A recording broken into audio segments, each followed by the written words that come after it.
안녕하십니까. 1월 6일 아침 햇살 이산이 아닌가봐 시작하겠습니다.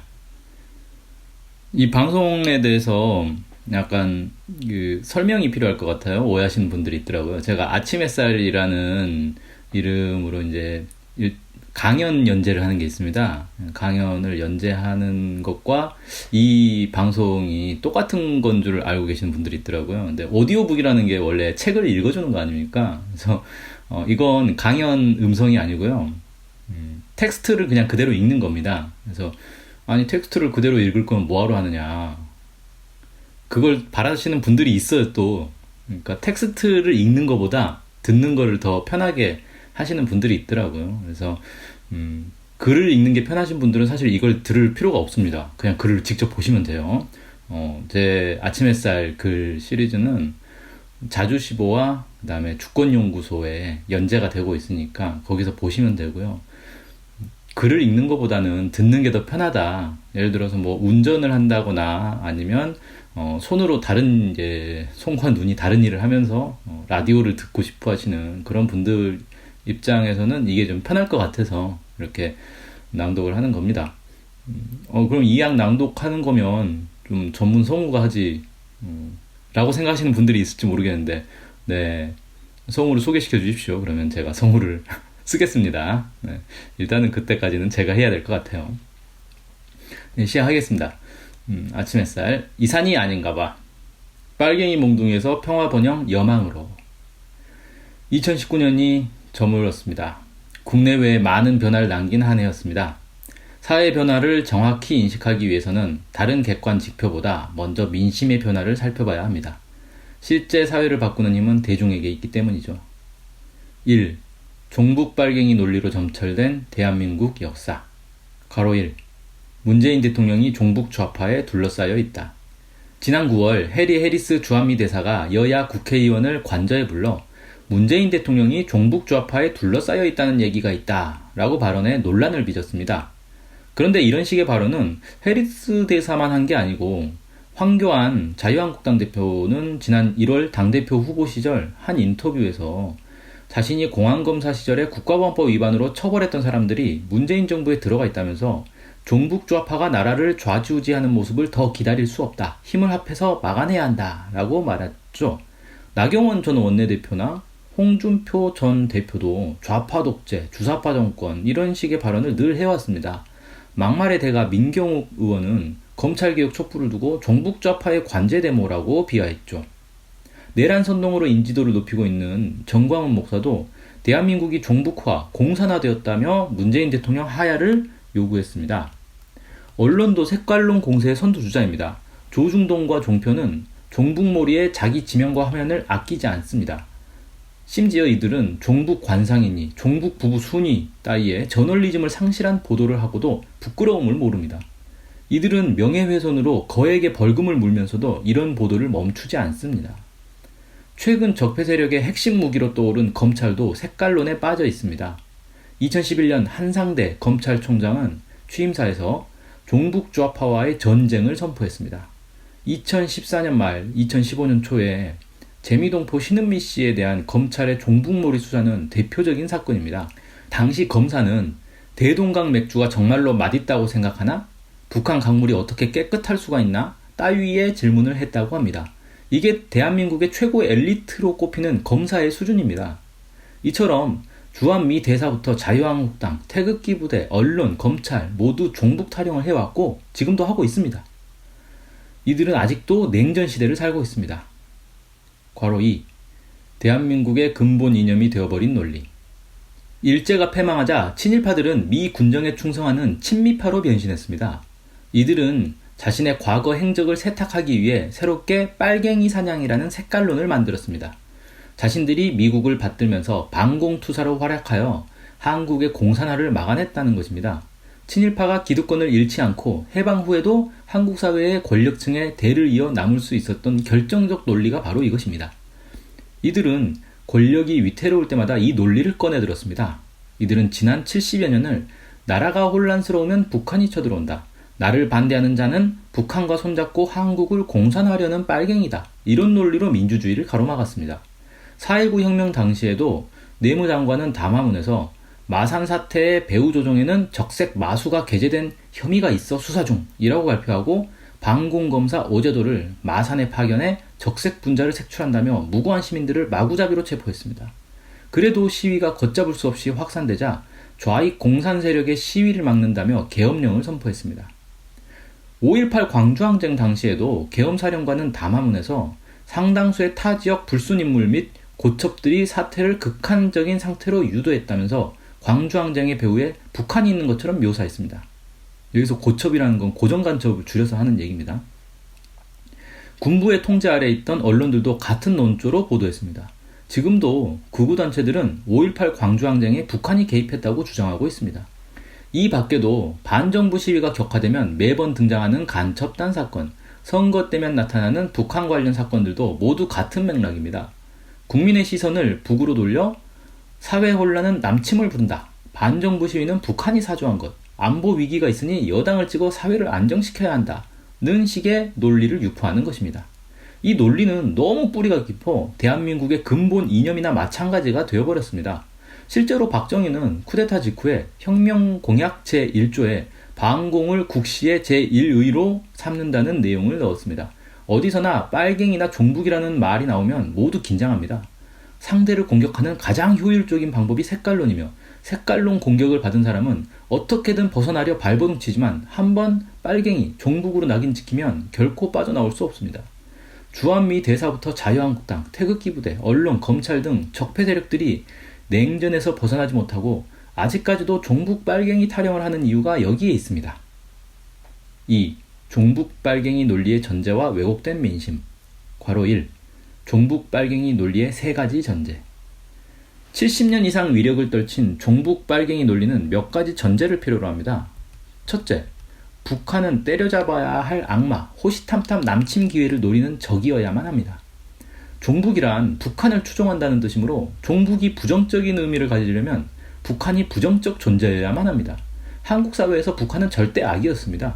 그런데 북한이 악마라고 해도 우리와 관계가 없으면 굳이 미워할 이유가 없습니다. 그래서 북한 악마화는 북한 남침 야욕과 쌍으로 붙어 다닙니다. 이렇게 되어 악마와 같은 북한이 남침을 해서 한국도 지옥으로 만들려고 한다는 논리가 탄생합니다. 지난 70년 동안 국가보안법에 의해 북한을 조금이라도 긍정적으로 표현하면 처벌을 받았기 때문에 사람들은 무조건 북한을 악마로 묘사해야만 하였습니다. 그리고 70년 넘게 이 상태가 지속되자 이는 하나의 신념, 종교가 되었습니다. 북한을 악마로 생각하지 않는 것은 이단이요 신성모독이며 대한민국 국민으로 인정받을 수 없는 행위입니다.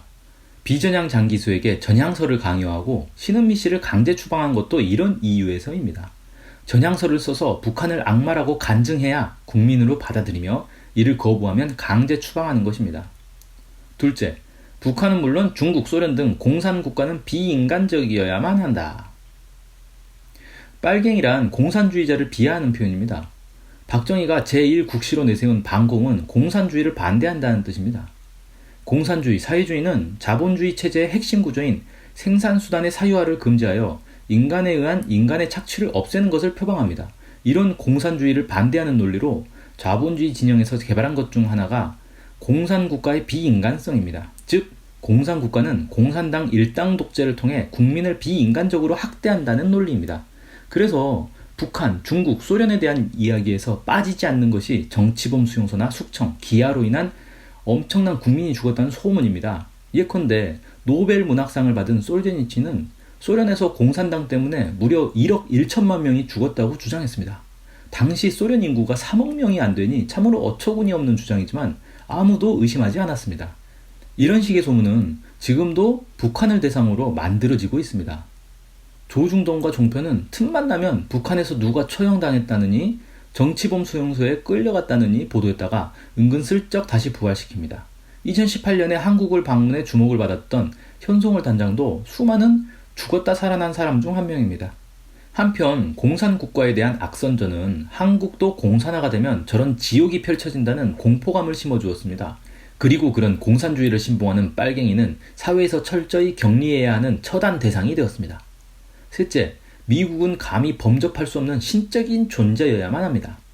일제강점기 친일파들이 백성들에게 일본은 천하무적이고 선진국이니 일본에 저항하지 말고 순종하는 게 유익하다고 설파한 것처럼 친미파들은 국민들에게 이 미국이 세계 초인류 국가니 반미하지 말고 미국을 섬겨야 우리가 잘 살 수 있다고 주장합니다. 또 이런 미국이 북한, 중국, 소련 공산당으로부터 우리를 지켜주고 있으니 은인으로 모시고 감사해야 한다고 주장합니다. 그리하여 우리에게 미국은 그 앞에서 감히 머리도 들어서는 안 되는 절대 존재, 경애와 숭배의 대상, 선진 문물의 기준이 되었습니다. 미국은 우리를 지켜주는 보호자, 경제 번영을 가져다준 은인이었습니다.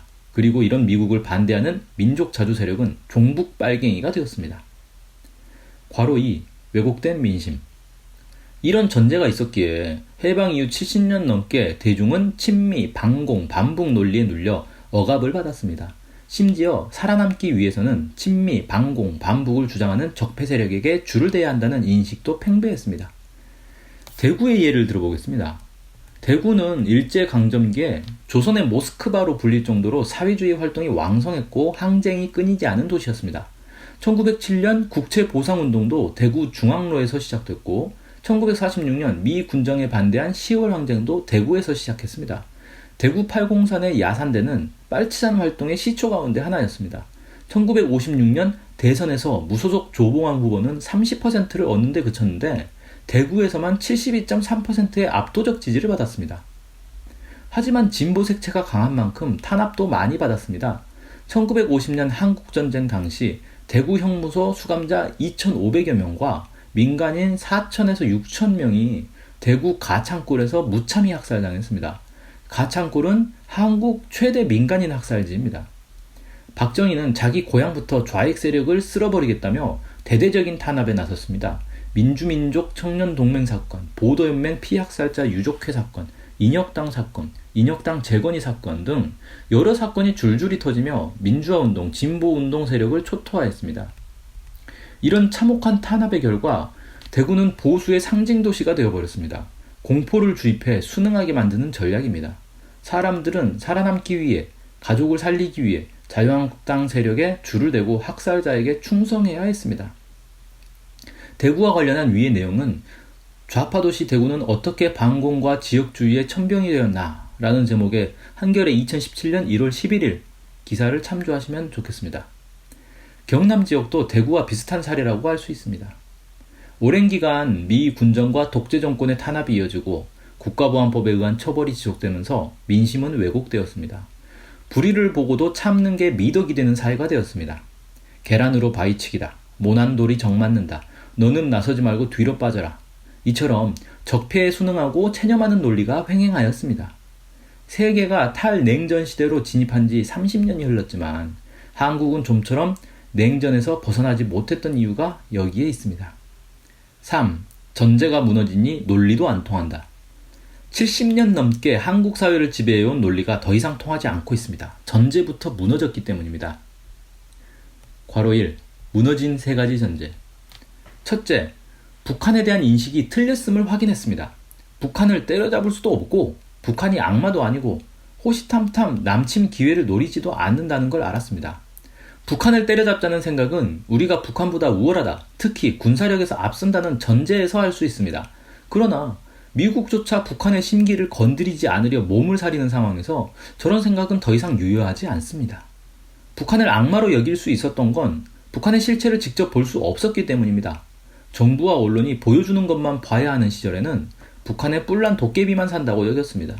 극소수가 진실을 이야기했지만 그 진실을 접할 수 있는 사람도 극소수에 불과했습니다. 정부는 이런 사람들을 빨갱이로 몰아 처벌했습니다. 하지만 지금은 다릅니다. 2000년 남북 정상회담 이후 북한을 다녀온 사람들이 늘고 사진과 영상으로 북한을 있는 그대로 볼 수 있는 기회도 늘었습니다. 과거에는 북한 사진이 공개돼도 조작이다, 연출이다 하면서 인정하지 않고 폄하하기 바빴습니다. 하지만 이제는 그런 것도 통하지 않습니다. 요즘 사람들은 영상 세대입니다. 태어나기 전부터 사진을 찍히고 유치원에 다니기 전부터 사진을 찍습니다. 그래서 사진과 영상을 통해 정보를 얻고 또 거기서 진실을 찾아내는 능력이 탁월합니다. 만약 북한이 독재사회, 인권이 없는 사회라면 사진과 영상에서 금방 찾아내고 맙니다. 하지만 국민이 생중계로 지켜본 북한의 모습은 전혀 악마가 아니었습니다. 오히려 사람을 소중히 대하고 겸손하며 세련되고 또 자존심도 강합니다. 한마디로 외유내강의 전형입니다. 외유내강이란 겉은 부드럽게 보이지만 속은 굳고 곧세다는 뜻입니다. 북한 국민들이 노예처럼 산다는 인식도 다 깨졌습니다. 다들 밝고 행복하게 잘 살고 있었습니다. 북한이 허심탄탄 남침을 노린다는 말도 설득력을 잃었습니다. 그런 징후도 보이지 않을 뿐더러 핵개발을 완성해 미국도 눈치 보는 지금 상황이 북한에게는 남침하기 절호의 기회임에도 오히려 대화와 협상을 앞세우고 있기 때문입니다. 이처럼 북한에 대한 기존의 인식, 전제가 다 틀렸음이 드러났습니다. 둘째, 공산국가라고 해서 비인간적이고 문제가 많다는 인식도 틀렸습니다. 중국도 러시아도 모두 열려서 마음대로 오고 간 지 30년이 다 돼갑니다. 많은 이들이 중국, 러시아를 속속들이 들여다볼 수 있었습니다. 가서 보니 사회주의, 공산국가라고 해서 사람이 살 수 없는 그런 사회는 아님을 알게 되었습니다. 처음에는 제도와 문화가 달라 부딪히기도 했지만 그냥 살아보면 큰 지장 없고 사람 사는 게 다 거기서 거기임을 알 수 있었습니다. 게다가 이제 중국은 우리의 최대 교역 상대국으로 매우 중요한 이웃이 되었습니다. 먹고 살기 위해서라도 중국과 좋은 관계를 유지해야만 하는 상황이 된 것입니다. 러시아와는 아직 그 정도의 교류를 하고 있지 않지만 러시아 극동의 풍부한 자원과 향후 펼쳐질 동북아 경제권을 고려하면 러시아와도 좋은 관계를 유지하는 게 우리의 미래를 위한 길입니다. 그러니 기존의 공산국가와는 상종하면 안 된다는 인식이 지금은 통하지 않는 것입니다. 아직까지도 반공을 부르짖는 사람들은 현실 부정자거나 주변 정세에 깜깜이인 사람으로 취급받습니다. 셋째, 미국에 대한 환상이 다 깨졌습니다. 북한이 말과 행동으로 잘근잘근 씹고 있는데도 미국이 꼼짝 못하는 모습을 전 세계인과 함께 다 봤습니다. 미국 내에서조차 한심하다는 반응이 나오고 있습니다. 지난 5월 23일 크리스 쿤스 민주당 상원 의원은 말만 하지 말고 직접 행동을 할 때라며 트럼프 대통령에 대해 답답한 심정을 비쳤습니다. 존 볼턴 전 백악관 국가안보보좌관도 지난 12월 22일 미국은 북한의 핵 보유를 용납할 수 없다고 말하지만 현 시점에서 그것은 진짜 정책이 아닌 수사적인 것에 더 가깝다라며 실제 행동은 하지 않는다고 비난했습니다. 이제 미국은 더 이상 공포와 경외의 대상이 아닙니다. 또 과거에는 미국을 최고라고 여기며 선진국의 표준으로 생각했지만 요즘은 그렇지 않습니다. 2008년 금융위기를 겪으며 미국 경제 시스템에 대한 신뢰는 바닥으로 떨어졌으며 한심한 미국 정치 현실, 양극화와 인종차별 등 사회 문제, 낙후한 기술력 등 모든 것이 후진적인 나라로 인식됩니다. 결정적으로 미국에게 우리 안보를 맡길 수 없음이 확인되었습니다. 올해 들어 북한이 단거리 미사일을 거듭 발사하자 트럼프 대통령은 모른 척했고 오히려 단거리 미사일은 미국에게 위협이 되지 않는다. 한국에겐 위협이겠지만 거기는 원래 그래왔다. 는 식의 태도를 보였습니다. 한국을 지켜줄 생각이 없음을 드러낸 것입니다. 오히려 미국은 우리 안보를 위협하고 있습니다. 2017년에 트럼프 대통령은 전쟁을 하더라도 한반도에서 하고 수천 명이 죽더라도 한반도에서 죽지 미 본토에서 죽지 않는다라며 한반도 전쟁 위기를 최고조로 끌어올렸습니다. 이런 미국에게 우리 운명을 맡길 수 없음은 당연합니다. 미국에게 우리 경제도 맡길 수 없습니다. 우리가 미국에게 경제를 의존하는 게 아니라 거꾸로 미국이 우리를 뜯어갈 궁리를 하고 있습니다. 일단 미국 경제도 파산 직전입니다. 그러다 보니 주한미군 지원금을 5배로 올리라는 강도짓까지 하고 있습니다. 트럼프 대통령은 자기가 저지른 미중 무역전쟁으로 아이폰을 만드는 애플 기업이 어려움에 처하자 엉뚱하게 삼성이 문제라며 스마트폰 전쟁에 개입할 뜻을 비치기도 했습니다. 미국에게 한국 경제는 지켜주고 키워줘야 할 대상이 아니라 그저 약탈의 대상일 뿐입니다. 이처럼 미국은 더 이상 우리 편도 아니고 감히 범접할 수 없는 신적인 존재도 아님이 드러났습니다. 괄호 2. 이 산이 아닌가 봐. 저 산인가 봐. 종북 빨갱이 논리의 전제가 모두 무너지고 있기에 더 이상 미국과 적폐 세력의 주장은 통하지 않습니다. 이제 북한의 남침을 막기 위해 한미동맹을 절대시하자는 논리는 호응을 얻지 못합니다. 북한에 대해서는 남북 협력과 통일을 통해 평화 번영을 이루기를 바라며 중국, 러시아와도 과거와 달리 손을 잡고 동북아 평화 경제를 이뤄야 한다고 생각합니다. 미국에 대해서는 국익을 우선하는 자주 외교로 가야 한다고 여깁니다. 이게 대세입니다. 종북 빨갱이 척결을 외치는 해리스 대사, 황교안 대표, 정광훈 목사의 목소리는 대중에게서 고립되고 있습니다. 물론 여전히 골수 마니아층이 있지만 이제는 다수가 아니라 소수입니다. 이들의 입지는 점점 줄어들고 있습니다. 검찰과 언론을 사냥개로 풀어 어떻게든 개혁을 막아보려 광란의 마녀 사냥을 벌였지만 끝내 공수처법 통과 등을 막지 못한 근본 바탕에는 이런 국민인식의 변화가 있습니다. 이제 전쟁을 부추기는 세력은 대중의 규탄 대상이 되고 버림을 받습니다. 반면 평화 세력이 국민의 지지를 받습니다.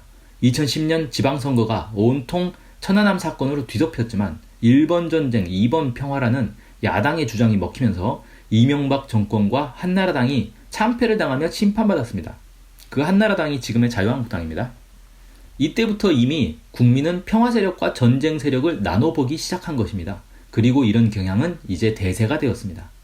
바야흐로 한국도 냉전에서 벗어나고 있습니다. 군사적 대결 청산, 상호 주권 인정, 화해협력 제도 마련 등의 구조적 변화는 아직 없지만 한국 국민의 인식 변화, 민심의 변화가 냉전의 얼음을 빠르게 녹이고 있습니다. 4. 한국 국민의 요구와 일치하는 북미 관계는 무엇인가? 새해가 되면 모든 이들이 북미 관계의 향방을 주목해 볼 것입니다. 북한은 과연 경고한 것처럼 새로운 길을 갈 것인가? 새로운 길이란 과연 무엇인가?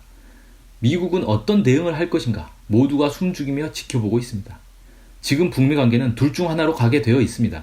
하나는 북한의 요구가 관철되는 것입니다. 북한은 2018년 6월 싱가포르 합의를 지킬 것을 요구합니다. 북미 관계를 정상화, 즉 수교를 하고 대북 적대 정책을 폐기하고 평화협정을 체결하고 모든 제재를 해제하라는 것입니다.